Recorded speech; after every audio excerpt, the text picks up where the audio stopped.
这台车的发动机怠速的时候都很抖，水杯都滑下来了，方向盘还很麻手。这犄角胶下沉的很严重，接触面都顶到发动机了。现在准备开轮胎，你不接个气管吗？不用啊，今天用我的新工具罗特的电动扳手。哇，这可是140牛啊，轻松就打下来了。我不信，你说140就140啊？你不信？我现在找扭力给你打到140，再拆下来。现在是140牛。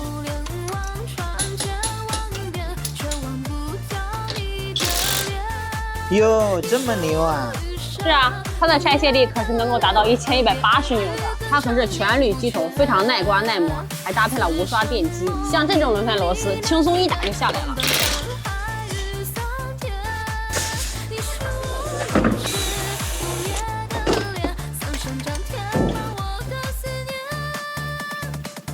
哎，上面还有2个小灯呢。是啊，这样你拆乌漆嘛黑的地方也能看到了。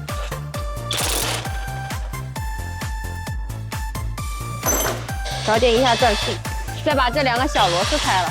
这个电池续航时间还挺长的，有4000毫安时，而且还支持多机通用，拿出去救援也很方便，都不用再手动吭哧吭哧拧了。借我用一下呗，下次一定。犄角胶裂了一个很大的口，下沉也很严重，手指都能伸进去。新的没什么缝隙，把犄角胶换掉，发动机就不震了。